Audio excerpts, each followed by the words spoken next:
Edward Theodore Gein was born on August 27, 1906 in La Crosse Country, Wisconsin. Ed had an older brother named Henry George Gein who he was quite close with. Gein's mother, Augusta Gein, was married to George Philip Gein. Ed's dad, George, had an extreme problem as being an alcoholic. He was unable to keep a steady job. He had worked as a carpenter and an insurance salesman. George owned a local grocery shop for a few years, but sold the business. After selling the grocery store, the family decided to leave the city and live on an isolated 155-acre farm in the town of Plainfield in Wisconsin. Ed's mom took advantage of the farm's isolation by turning away outsiders who could have influenced her sons in any harmful way. Ed left the farm only to attend school. Outside of school, he spent most of his time doing chores on the family farm to help out.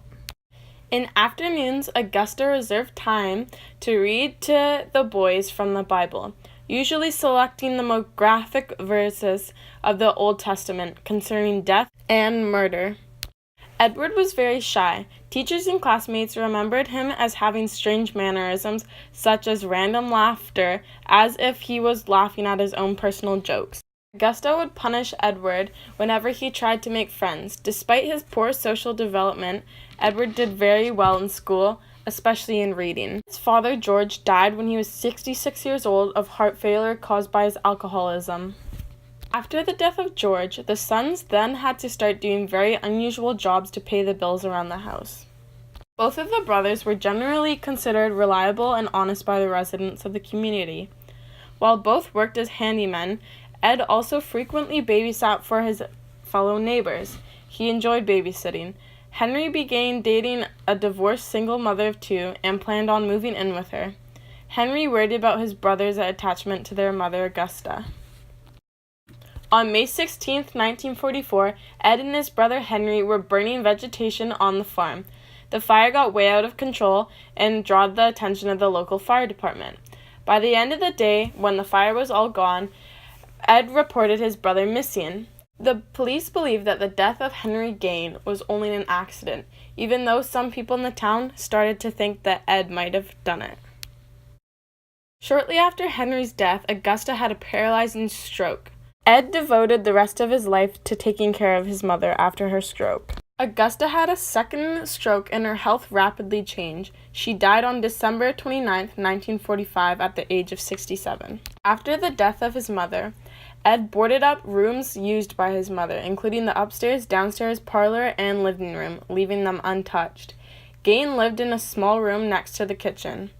At this time, he became interested in reading death cult magazines and adventure stories, particularly the ones involving cannibals or Nazis. November 16, 1957, Plainfield hardware store owner Bernice Warden disappeared. A resident reported that the hardware store's truck had been driven out from the building around 9:30 a.m. The hardware store was closed that day, but most believe this was because of deer hunting season. The deputy sheriff entered the store around 5 o'clock and found the store's cash register open and bloodstains on the floor. Frank Warden told investigators that Ed Gein had been in the store the evening before the disappearance. Ed said he would return the next morning for a gallon of antifreeze. A sales slip for a gallon of antifreeze was the last receipt written by Warden on the morning she disappeared. On the evening of the same day that Warden disappeared, Gein was arrested at a grocery store. Sheriffs were sent to the farm to investigate. A county sheriff discovered Warden's decapitated body in a shed on Gein's property, hung upside down by her legs with a crossbar at her ankles and ropes at her wrists. Mutilations were made after her death. It was said that the torso was dressed out like a deer. Warden was shot with a .22 caliber rifle. Many items was discovered in Gein's house, such as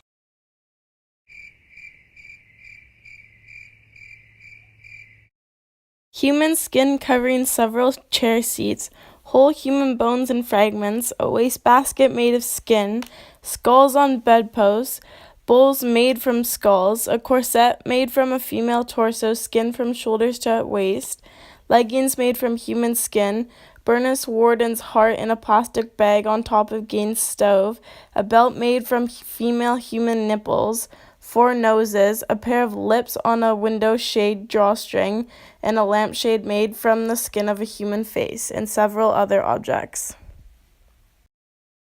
Gein told investigators that between 1947 and 1952, he made as many as 40 visits to 3 local graveyards in a days-like state. On about 30 of those visits, he said he came out of the daze while in the cemetery, left the grave in good order, and returned home empty-handed. On the other occasions, he dug up the graves of recently buried middle-aged women he thought looked like his mom. He took the bodies home, where he tanned their. Gein admitted to stealing from 9 graves from local cemeteries and led investigators to all of their locations. Gein had robbed the graves soon after the funerals while the graves were not completed. Soon after his mother's death, Gein began to create a women's suit that he could crawl in it and be just like his mother. Gein didn't have sex with any of the bodies because he explained they smelled too bad. During the State Crime Laboratory interrogation, Gein also admitted to shooting the death of Mary Hogan, a tavern owner missing since 1954, whose head was found in his house, but he later denied memory of details of her death. On November 21, 1957, Gein was accounted with first-degree murder. He pleaded not guilty by reason of insanity. Gein was diagnosed with schizophrenia and found unfit for trial. Later on, Gein was transferred to a mental hospital in Madison, Wisconsin. In 1968, doctors determined that Gein was mentally fit to stand trial. The trial lasted about 1 week. During this trial, a psychiatrist testified that Ed had told him that he did not know whether the killing of Bernice Worden was accidental or intentional. Gein had told him earlier that while he was examining a gun in Worden's store, the gun went off, killing Worden. Gein testified that after trying to load a bullet, it discharged. Gein was ruled not guilty by reason of insanity and was ordered to be committed to Central State Hospital for the criminally insane.